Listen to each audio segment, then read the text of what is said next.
Hello students, GK tech Bangla চ্যানেলে তোমাদের সকলকে স্বাগত জানাই। তো আজকে তোমাদের জন্য অর্থাৎ অঙ্গনওয়াড়ি কর্মী এবং সহায়িকা পরীক্ষার্থী বোনেদের জন্য নতুন একটি জিকে ক্লাস নিয়ে চলে এসেছি। তো দ্রুত পরীক্ষা প্রস্তুতি সিরিজের আজকে 7 নাম্বার ক্লাস। আশা করি আগের সমস্ত ক্লাস তোমরা দেখেছো। না দেখে থাকলে চ্যানেলের প্লেলিস্টে গিয়ে অবশ্যই দেখে নিও।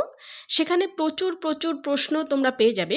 অর্থাৎ প্লেলিস্টে গিয়ে তোমরা দেখবে প্রচুর প্রশ্ন, প্রায় 5000 প্লাস প্রশ্ন তোমরা প্লেলিস্ট থেকে প্র্যাকটিস করতে পারবে। তো সেই সমস্ত প্রশ্নগুলি তোমাদের সমস্ত জেলার পরীক্ষার্থী বোনেদের জন্য গুরুত্বপূর্ণ। তো প্র্যাকটিস করে নিয়ে তোমরা। তো আজকের ক্লাসে তোমাদের 30টি প্রশ্ন করানো হবে উইথ এক্সট্রা ডিটেলস। তো প্রথম থেকে শেষ পর্যন্ত তোমরা ভিডিওটি দেখতে থাকো। আর চ্যানেলে নতুন হয়ে থাকলে এবং নিয়মিত ক্লাস ও জব আপডেট পেতে চাইলে চ্যানেলটি এখনই সাবস্ক্রাইব করে নাও। তো চলো আজকের ক্লাসটি শুরু করি। আজকের প্রথম প্রশ্ন, নিম্নলিখিত কোন ভিটামিনে কোবাল্ট থাকে? অর্থাৎ কোবাল্ট ধাতুটি কোন ভিটামিনে উপস্থিত থাকে জিজ্ঞাসা করেছে।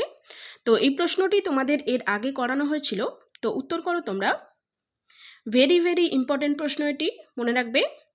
তো সঠিক উত্তরটি হয়ে যাবে অপশন ডি, ভিটামিন বি12। ভিটামিন বি12-এ এই কোবাল্ট নামক ধাতুটি উপস্থিতি লক্ষ্য করা যায়। পরের প্রশ্ন, মানুষের যকৃতে কোন ভিটামিন সঞ্চিত থাকে? তো এটিও ভেরি ইম্পর্টেন্ট প্রশ্ন এবং এর আগে যে সমস্ত জেলার পরীক্ষা হয়ে গেল সেখানে এই প্রশ্নটি আসতে দেখা গেছে। তো তোমরাও জেনে রাখো, তোমাদেরও আসতে পারে প্রশ্নটি। তো মানুষের যকৃতে সঞ্চিত থাকে ভিটামিন এ। তো অপশন বি হয়ে যাবে সঠিক উত্তর। পরের প্রশ্ন, চুনের মধ্যে জল ঢালা হলে কোন শক্তি কোন শক্তিতে রূপান্তরিত হয়? তো চুনের মধ্যে যদি জল ঢালা হয় তাহলে রাসায়নিক শক্তি তাপ শক্তিতে রূপান্তরিত হয়। তো অপশন এ হয়ে যাবে সঠিক উত্তর। পরের প্রশ্ন, পশ্চিমবঙ্গ রাজ্যে কবে জাতীয় মহিলা কমিশন গঠিত হয়? এটিও ভেরি ইম্পর্টেন্ট প্রশ্ন। মনে রাখবে, পশ্চিমবঙ্গ রাজ্যে জাতীয় মহিলা কমিশনটি গঠিত হয়েছিল 1992 সালে। অপশন ডি হয়ে যাবে সঠিক উত্তর। পরের প্রশ্ন, বর্তমানে ভারতে মোট হাইকোর্টের সংখ্যা কয়টি? তো বর্তমানে মোট হাইকোর্ট রয়েছে 25টি। অপশন বি হয়ে যাবে সঠিক উত্তর। দেখো, 1862 সালে ভারতে প্রথম 3টি হাইকোর্ট প্রতিষ্ঠিত হয়। কোনটি? কলকাতা হাইকোর্ট, বোম্বে হাইকোর্ট এবং মাদ্রাজ হাইকোর্ট।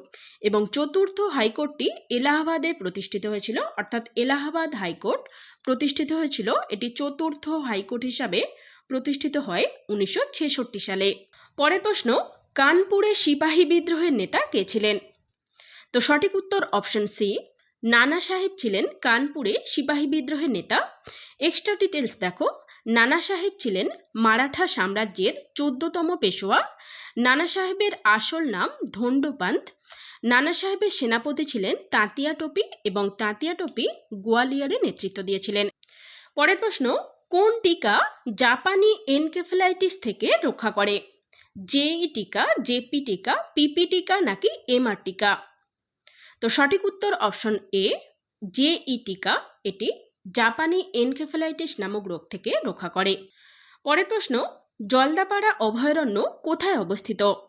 তো এটিও ভেরি ইম্পর্টেন্ট প্রশ্ন এবং প্রত্যেকটি প্রশ্নই ইম্পর্টেন্ট, তোমরা নোট করতে থাকো।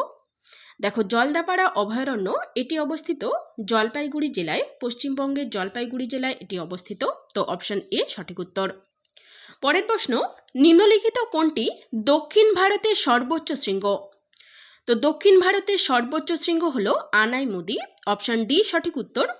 এক্সট্রা ডিটেলস দেখো, এটি অর্থাৎ এই আনাইমুদি পশ্চিমঘাট পর্বতমালার এবং দক্ষিণ ভারতের সর্বোচ্চ শৃঙ্গ। এটি দক্ষিণের হিমালয় এবং দক্ষিণের এভারেস্ট নামে পরিচিত, মনে রাখবে। এছাড়াও দেখো, দোদাবেতা এটি হলো নীলগিরি পর্বতমালার সর্বোচ্চ শৃঙ্গ এবং কলসুবাই এটি পশ্চিমঘাট পর্বতমালার সর্বোচ্চ শৃঙ্গ। পরের প্রশ্ন, মাইক্রোবায়োলজি এর জনক কাকে বলা হয়? লিনিয়াস, লিউয়েনহুক, চার্লস ডারউইন নাকি রবার্ট হুক? তো মাইক্রোবায়োলজির জনক বলা হয় লিউয়েনহুককে। অপশন বি সঠিক উত্তর।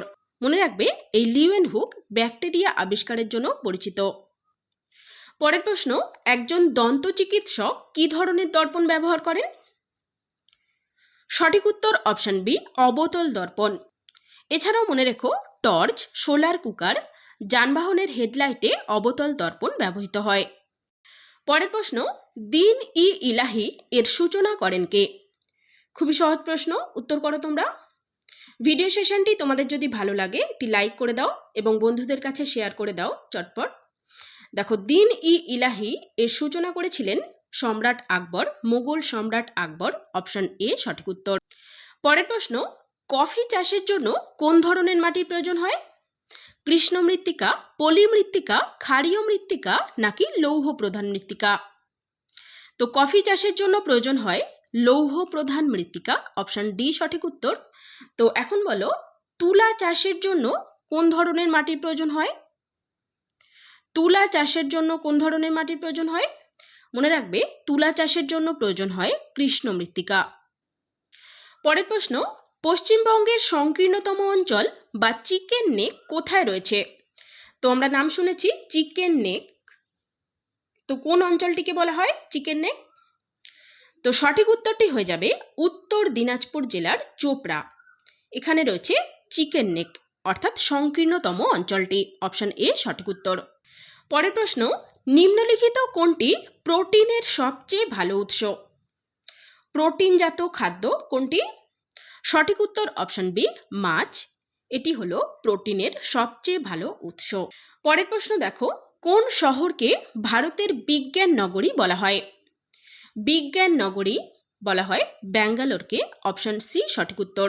মনে রাখবে, এই শহরকে ভারতের সিলিকন ভ্যালিও বলা হয়। এটিও ভেরি ভেরি ইম্পর্টেন্ট পয়েন্ট, মনে রাখবে তোমরা। পরের প্রশ্ন, ভারতের বৃহত্তম কেন্দ্রশাসিত অঞ্চল কোনটি? সঠিক উত্তর অপশন বি, আন্দামান ও নিকোবর দ্বীপপুঞ্জ।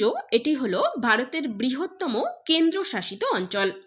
মনে রাখবে, এই কেন্দ্রশাসিত অঞ্চলের আয়তন ৮,২৪৯ বর্গ কিমি এবং ক্ষুদ্রতম কেন্দ্রশাসিত অঞ্চলের নাম মনে রাখবে লাক্ষাদ্বীপ। এটি হলো ভারতের ক্ষুদ্রতম কেন্দ্রশাসিত অঞ্চল। পরের প্রশ্ন, ফিফা এর সদর দপ্তর কোথায় অবস্থিত? তো ফিফার সদর দপ্তর অবস্থিত সুইজারল্যান্ডে। অপশন এ সঠিক উত্তর। মনে রাখবে, সুইজারল্যান্ডের জুরিখে এটি অবস্থিত। তোমাদের সুইজারল্যান্ড না দিয়ে জুরিখ দিতে পারে, তো মনে রাখবে সুইজারল্যান্ডের জুরিখ। এছাড়াও মনে রেখো, ফিফা প্রতিষ্ঠিত হয় 1904 সালের 21শে মে। প্রথম ফিফা বিশ্বকাপ অনুষ্ঠিত হয়েছিল 1930 সালে। পরের প্রশ্ন, কোন অ্যাসিডের অপর নাম মিউরেটিক অ্যাসিড? এটিও ভেরি ভেরি ইম্পর্টেন্ট প্রশ্ন। মিউরেটিক অ্যাসিড কোন অ্যাসিডের নাম বা অপর নাম জিজ্ঞাসা করেছে। দেখো, সঠিক উত্তর হয়ে যাবে হাইড্রোক্লোরিক অ্যাসিড। হাইড্রোক্লোরিক অ্যাসিডের অপর নাম হলো মিউরেটিক অ্যাসিড। অপশন এ সঠিক উত্তর। পরের প্রশ্ন, নন্দ রাজবংশের প্রতিষ্ঠাতা কে ছিলেন? তো সঠিক উত্তর হয়ে যাবে অপশন ডি, মহাপদ্মনন্দ। ইনি ছিলেন নন্দ রাজবংশের প্রতিষ্ঠাতা। মনে রাখবে, মহাপদ্মনন্দকে ভারতের প্রথম ঐতিহাসিক সম্রাট বলে উল্লেখ করা হয়। পরের প্রশ্ন, ভারতীয় সংবিধানের 29 এবং 30 নম্বর ধারায় কি বর্ণনা করা হয়েছে? তো সঠিক উত্তর অপশন ডি, সংস্কৃতি এবং শিক্ষার অধিকার নিয়ে এই 29 এবং 30 নম্বর ধারায় বর্ণনা করা হয়েছে। মনে রাখবে, সাম্যের অধিকার নিয়ে বর্ণনা করা হয়েছে 14 থেকে 18 নম্বর ধারায়। স্বাধীনতার অধিকার এটি বর্ণিত রয়েছে 19 থেকে 22 নম্বর ধারায় এবং ধর্মীয় স্বাধীনতার অধিকার এটি বর্ণিত রয়েছে 25 থেকে 28 নম্বর ধারায়। প্রত্যেকটি পয়েন্টে কিন্তু ইম্পর্টেন্ট, তোমরা নোট করো। পরের প্রশ্ন, আদিকবি কাকে বলা হয়? তো সঠিক উত্তর অপশন এ, মহর্ষি বাল্মীকিকে আদিকবি বলা হয়। পরের প্রশ্ন, নিম্নলিখিত কোন গ্রহ ঘড়ির কাঁটার দিকে আবর্তিত হয়? তো সঠিক উত্তর হয়ে যাবে অপশন সি, ইউরেনাস। এটি ঘড়ির কাঁটার দিকে আবর্তিত হয়। এছাড়াও মনে রাখবে, ইউরেনাস ছাড়াও শুক্র গ্রহ, ইউরেনাস এবং শুক্র গ্রহ ঘড়ির কাঁটার দিকে আবর্তিত হয়। তো আমরা বাকি সমস্ত গ্রহ দেখেছি ঘড়ির কাঁটার বিপরীতে আবর্তিত হয়। মনে রাখবে, কেবলমাত্র ইউরেনাস এবং শুক্র গ্রহ ঘড়ির কাঁটার দিকে আবর্তিত হয়। পরের প্রশ্ন দেখো, কোন হরমোন মানসিক আবেগ নিয়ন্ত্রণ করে? মানসিক আবেগ নিয়ন্ত্রণ করে অপশন এ দেখো, অক্সিটোসিন হরমোন। এটি মানসিক আবেগ নিয়ন্ত্রণ করে থাকে। মনে রাখবে, এই হরমোনটি মস্তিষ্কের হাইপোথ্যালামাসে তৈরি হয় এবং পিটুইটারি গ্রন্থি থেকে নিঃসৃত হয়। পরের প্রশ্ন দেখো, কার জন্মদিন উপলক্ষে ইউনিটি ডে পালিত হয়? ইউনিটি ডে বা ঐক্যতা দিবস পালিত হয় সর্দার বল্লভভাই প্যাটেল এনার জন্মদিন উপলক্ষে? তো অপশন বি সঠিক উত্তর। দেখো 31শে অক্টোবর জাতীয় ঐক্য দিবস পালিত হয় এবং মনে রাখবে 2014 সাল থেকে এই দিবসটি পালিত হয়ে আসছে।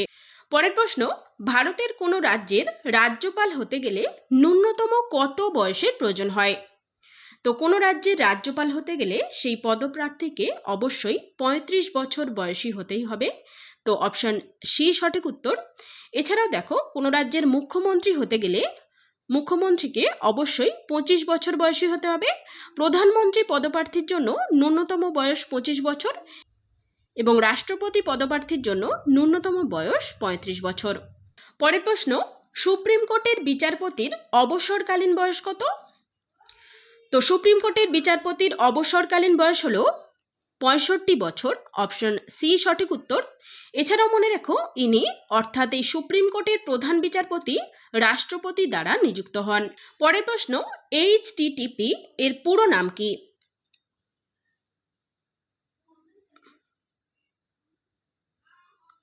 তো সঠিক উত্তরটি হয়ে যাবে option A, hyper text transfer protocol. এটি হলো এইচটিটিপি এর পুরো নাম। পরের প্রশ্ন, বিশ্ব জলাভূমি দিবস কবে পালিত হয়? সঠিক উত্তর অপশন সি, 2রা ফেব্রুয়ারি। প্রতি বছর 2nd ফেব্রুয়ারি বিশ্ব জলাভূমি দিবস পালিত হয়। পরের প্রশ্ন এবং আজকের শেষ প্রশ্ন দেখে নাও, ভারতের প্রথম মহিলা রাজ্যপালের নাম কি? ভারতের প্রথম মহিলা রাজ্যপাল, সঠিক উত্তর অপশন বি, সরোজিনী নাইডু। দেখো প্রথম মহিলা রাষ্ট্রপতি কে ছিলেন? প্রতিভা দেবী সিং প্যাটেল। প্রথম মহিলা মুখ্যমন্ত্রী ছিলেন সুচেতা কৃপালিনী এবং প্রথম মহিলা প্রধানমন্ত্রী ছিলেন ইন্দিরা গান্ধী। প্রত্যেকটি পয়েন্টই ইম্পর্টেন্ট, মনে রেখো। তো আজকের ক্লাস এই পর্যন্তই। ভিডিওটি তোমাদের যদি হেল্পফুল বলে মনে হয় একটি লাইক করে দাও এবং বন্ধুদের মাঝে শেয়ার করে দাও। আগামী দিনে আরও একটি নতুন ক্লাস নিয়ে চলে আসছি। তো চলো দেখা হচ্ছে নেক্সট ভিডিওতে।